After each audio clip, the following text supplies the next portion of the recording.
चर्चा तो अधिकारों का बहुत सा बिंदुओं पे होना था। संक्षिप्त में ही बोलना चाहूँगा। 5वीं अनुसूची में बोला जा सकता था, 6वीं अनुसूची हमारे जो अधिकार दिया गया है। एट्रोसिटी एक्ट 1989 है, पेशा कानून 1996 है, वनाधिकार कानून 206 पर बोलना है, CNT एक्ट है, SPT एक्ट है। उसी तरह विभिन्न प्रदेशों में जमीन से संबंधित उनके प्रोटेक्शन के लिए बहुत सारे जमीन से संबंधित, जंगल से संबंधित आदिवासियों के पक्ष में कानून, बहुत सारे सुप्रीम कोर्ट के फैसले हैं विगत कुछ वर्षों में हमारे पक्ष में आए हैं, वो भी अधिकार की बात है। तो यहाँ पर जितने भी लोग आए संगठन से जुड़े हुए हैं, जागरूक लोग हैं, आपको इशारा ही काफी, आप खुद उसको पढ़ लीजिएगा। मैं यही कहना चाहूंगा कि पहले भी दरबार की तरह एक राष्ट्रीय लेवल में संगठन था। उसका मकसद भी यही था कि जितने भी एमएलए हैं अलग अलग राज्यों पे, जितने भी MPs हैं अलग अलग राज्यों से लोकसभा में जाते हैं या राज्यसभा में हैं, उनको लेकर ऑल इंडिया कोऑर्डिनेशन कमेटी बनी थी, जिसमें पृथ्वी मांझी जी भी थे। उनसे मुलाकात पहली बार हमारी पोर्ट ब्लेयर में 2005 में हुआ था। वो फेल कर गया, असफल हो गया। अभी हम लोगों ने दरबार के माध्यम से हम उन तमाम एमएलए को जो अलग अलग प्रदेशों में अलग अलग पार्टियों को रिप्रेजेंट करते हैं, लोकसभा राज्यसभा के हमारे आदिवासी सदस्य हैं, उनको कैसे बाध्य करना होगा, उसके लिए हमें सशक्त और बहुत कारगर कार्यनीति बनाने की आवश्यकता है। तो जो गलतियां ऑल इंडिया कोऑर्डिनेशन, आदिवासी कोऑर्डिनेशन कमेटी के साथ हुई थी, वो गलतियों को ना दोहराते हुए, उससे सीखते हुए हमको दरबार के माध्यम से उन आदिवासी एमएलए और MPs को, वो जो रिप्रेजेंटेशन समाज को जो है लोकसभा या आपका विधानसभाओं में करते हैं, उसको बाध्य करना होगा कि हमारे इन अधिकारों को, जिसकी मैंने शुरू ही जो चीजों को कहा, उनको बोलने के लिए बाध्य करना होगा। क्योंकि आपके लिए आप क्या खाएंगे कानून बन जाता है, वो लोग तय करते हैं, नहीं करते। क्या पहनेंगे वो लोग तय करते हैं। आपका धर्म क्या होगा वो लोग तय करते हैं। आप क्या पढ़ेंगे वो लोग लिखते हैं। आप कौन सा आपका पहचान होगा आपका, वो तय करते हैं। हर चीज वो लोग तय करते हैं। कोई बनवासी बोलता है, कोई और आपका अलग अलग नामों से बोला जाता है, बट दूसरे लोग नाम देते हैं। आपकी पहचान को दूसरे लोग नाम देते हैं। तो फिर से कहीं ना कहीं हम लोगों को जयपाल सिंह मुंडा हो, चाहे कार्तिक उरांव हो, चाहे पंडित रघुनाथ मुर्मू है, इस तरह के इंटेलेक्चुअल नेताओं लोकसभा विधानसभा में जाने की आवश्यकता है, जो कह सके, अपने पहचान के लड़ सके, बोल सके वहां खड़ा होके कि तुम मुझे नहीं सिखाओगे कि हमें क्या खाना है, हमें क्या पहनना है। जिस प्रकार जयपाल सिंह ने कहा था, you can not teach democracy to tribal people, you have to learn democratic way from tribal people, because they are the most democratic people on earth. ये बोलने की हिम्मत रखने वाले नेताओं की जरूरत है हमारे लोकसभा विधानसभा। ऐसा तभी होगा जब हम लोग बाध्य करेंगे। यहां पर आपका बंगाल में कई लाख नौकरी करने वाले लोग यहां रहते हैं, कलकत्ता में। उनकी संख्या कितनी? जब तक वे लोग अपने समाज के प्रति नकारात्मक सोच का रवैया रखेंगे, हम लड़ाई नहीं लड़ सकते, हम जीत नहीं सकते, हम उनको बाध्य नहीं कर सकते। जिस प्रकार कुरान जी ने मध्य प्रदेश से बात रखी कि इंडिया में टोटल 565 रियासतें थी, उसमें 563 रियासतें आज भारत देश में शामिल, उसमें 258 आदिवासी रियासत थी। मतलब आदिवासी राजा थे अलग अलग क्षेत्रों में, वो कहां गए? उनकी बात हमारे MP या MLA नहीं करते हैं लोकसभा में, इसलिए जब कहते हैं उसको देशद्रोही बोल दिया, डराया जाता है। कोई बोलता है तो नकली बोला जाता है, डराया जाता है। और हमारे लोग पार्टी के आधार पे चुप रह जाते हैं, बोलते नहीं। अब जानते हैं कि डंगरी पूजा संथाल का बहुत बड़ा पूजा है, उसमें किस चीज का आपका जो है आपका सेवन किया जाता है, किस चीज का बलि दिया जाता है। गोंड के लोग बैठे हुए हैं, वहां आपका किस चीज का बलि दिया जाता है मालूम है। उससे प्रतिबंध दूसरे लोग लगा रहे हैं जो बाहर से आए हुए, जिनके इतिहास कुछ हजार वर्ष है, किसी का 2000 वर्ष है, किसी का 1500, किसी का 3000, किसी का 3500। वे लोग आके तय कर रहे हैं आपके क्षेत्र में, और आपके पास 258 रियासतों पर वो राज कर। अगर इसकी बात हम कहते हैं जिस प्रकार आपका भाषा में कही गई, तो उनको जो है आपका देशद्रोह बोला गया। उसी बात को जब हम लोगों ने पत्थरगढ़ी के माध्यम से कहने का प्रयास किया, तो हम लोगों पे 10,200 लोगों पर लगभग देशद्रोह का मुकदमा लगाया गया। और 2 साल 2.5 साल के बाद सरकार वह सारे केस वापस ले ली।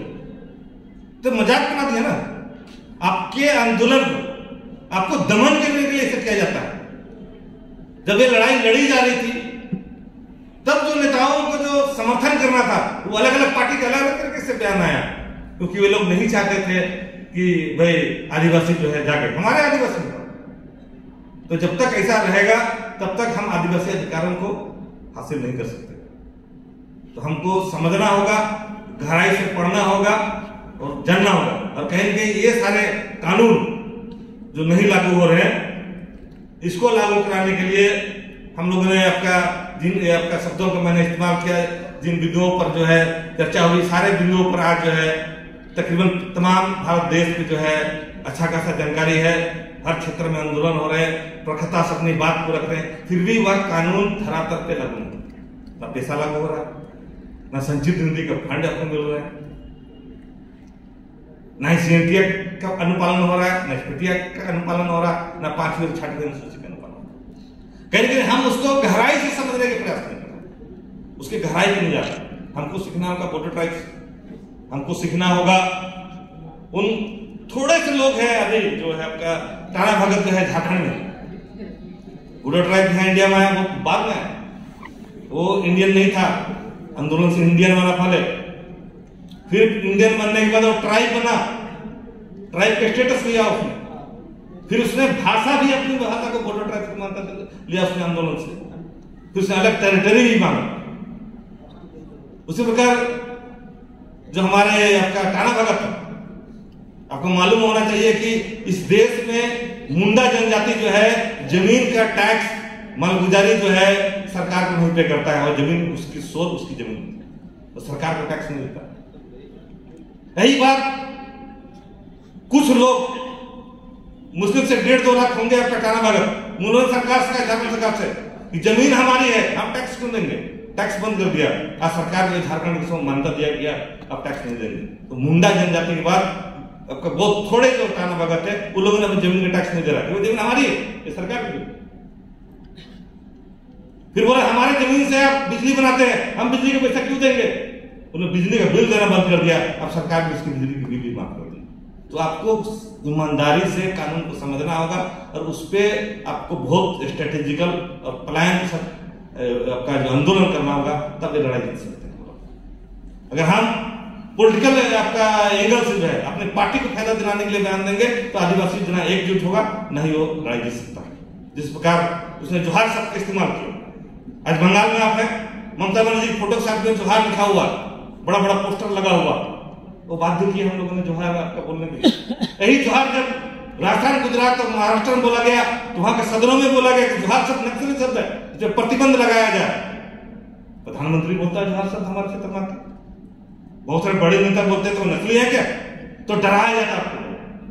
हमारे नेता ही लोग आदिवासी को बोलते हैं जोहार पर प्रतिबंध लगाया जाए, भील क्षेत्र में आपका गोंड क्षेत्र में, तो उस क्षेत्र में प्रतिबंध लगाने के लिए मांग की गई। और वही जोहार इतना फेमस हुआ आपका छत्तीसगढ़ में कि छत्तीसगढ़ की सरकार ने अधिसूचना जारी कर कहा कि जो अधिकारी को स्टेट गवर्नमेंट का लोगों को छुट्टी आवेदन देना है, छुट्टी हासिल करना है, उसे लिखना होगा डियर सर नहीं, जोहार सर लिखना होगा, तब उसकी छुट्टी दी जाएगी। तो ये आपका जो बदलाव, क्योंकि जोहार ने एक शब्द ने नहीं बदला, कोई जय श्री राम बोलता था, कोई जय यीशु बोलता था, कोई अलग अलग तरह से बोलते थे, लेकिन उसने जब जोहार बोला तो एक बहुत बड़ा जय श्री राम बोलना बंद कर दिया।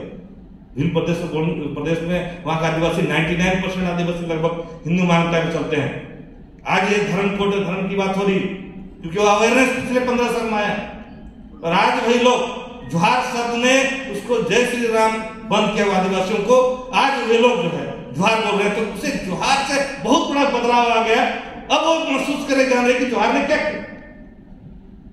तो हमको इस तरह से स्ट्रेटेजी प्लानिंग करना है, और इसके तहत हम लोगों ने सोचा कि भाई इतना मेहनत करने के बाद भी धरातल में चीजें लागू नहीं हो रहे, तो कहीं ना कहीं हमको अब जो है इन संवैधानिक अधिकारों के साथ साथ और भी कुछ करने हैं, ताकि हमारे आदिवासी जनप्रतिनिधि लोकसभा विधानसभा में बातों को रख क्यों नहीं रखते। क्योंकि अब देश या दुनिया की कोई भी देश वो पूंजीपतियों के हिसाब से चलती है, पूंजीपतियों के हिसाब से कानून नियम बनते हैं, और ये देश में जब तक आदिवासियों का इस क्षेत्र में दबदबा नहीं होगा, आपके कानून लागू नहीं होंगे। फिर सवाल आता है कि हम इस क्षेत्र पे क्यों नहीं जा रहे। जमीन हमारी, जमीन का संसाधन हमारे, पानी हमारा, व्यवसाय लोग कर रहे हैं, जंगल से वनोपज के व्यवसाय वो लोग कर रहे हैं, जमीन की खनिज संपदा है, एक सुप्रीम कोर्ट की जजमेंट है, वो लोग कर रहे हैं, लेकिन हम उस पर जो है ध्यान नहीं दे रहे हैं। तो हम लोगों ने सोचा कि अब जो है आदिवासियों में जो है आर्थिक रूप से सशक्त होना होगा, ताकि जो है हम जो विस्थापन पलायन जो हमारे जमीन में टाटा स्टील या रिलायंस क्यों फैक्ट्री लगाएगा, हम अपना जमीन में क्यों नहीं लगाते हैं। हम इतनी बड़ी संख्या है, जमीन हमारे पास है, संसाधन हमारे पास है, तो हम लोगों ने इस ओर आगे बढ़ाना चालू किया। पूरे देश के आदिवासी जो हम लोग काम कर रहे थे संवैधानिक अधिकारों के साथ साथ हमें नए क्षेत्र पे कदम रखे हैं, और कदम रखते हुए जो है हम लोगों ने अभी तक जो है डेली ऑनलाइन बैठक होता है, और 435 आपकी ऑनलाइन बैठक हो चुकी है। और हम लोगों ने 3 बड़ी कंपनी बनाई, जो कंपनियों को सरकार बेच रहा है, पब्लिक लिमिटेड कंपनी LIC को बेच रहा है, हिंदुस्तान पेट्रोलियम को बेच रहा है, BPCL को बेच रहा है। ये सब पब्लिक लिमिटेड कंपनी आपके पैसे से बनाई गई, और उतना ही बड़ी कंपनी पब्लिक लिमिटेड कंपनी हम लोगों ने एक नहीं 3 बनाया आदिवासी। एक तरफ सरकार बेच रहा है, दूसरी तरफ आदिवासी जो है पब्लिक लिमिटेड कंपनी इस देश बना रहा है, और उसी कंपनी के माध्यम से हम चाहते हैं कि आदिवासी इस देश का आर्थिक सत्ता पे काबिज हो, वो आर्थिक आजादी हासिल करे। जिस प्रकार हमारे पूर्वजों ने हमें जमीन हस्तांतरित किया, हजारों एकड़ जमीन, तो हम लोग चाहते हैं कि हमारा आदिवासी को, आने वाली पीढ़ी को हम लोग जो है आपका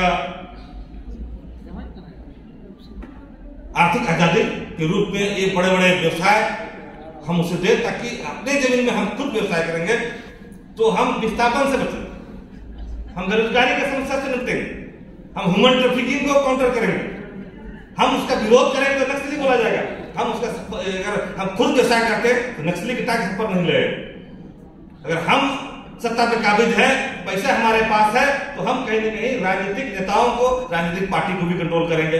तो उससे क्या होगा कि राजनीतिक पार्टी भी हमारे पॉकेट में होगा, सत्ता भी हमारी पॉकेट में होगी, नीति भी हमारे हिसाब से बनेंगे, तब जाके कहीं ना कहीं आदिवासी जो है आपका इस सारे आपका नेता पार्टी है इसमें दबदबा बना सकेगा, और उनको जो है आपको जो है हम ये बातें करेंगे कि हमारे आदिवासी अधिकार जो नियम कानून है उसको लागू कराने के लिए आपको जो है सदन में बोलना होगा, नहीं तो आपको सदन में हमारे लोग नहीं चुनकर भेजेंगे। तो यही शब्दों के साथ पुनः आप लोगों का बहुत बहुत आपका स्वागत करूंगा कि आपने यहाँ आया, और मैं सुरेश मिश्रा को बहुत बहुत धन्यवाद देना चाहूँगा कि आज उसने मुझे विशेषकर बुलाया और छोटा समय दिया बोलने के लिए।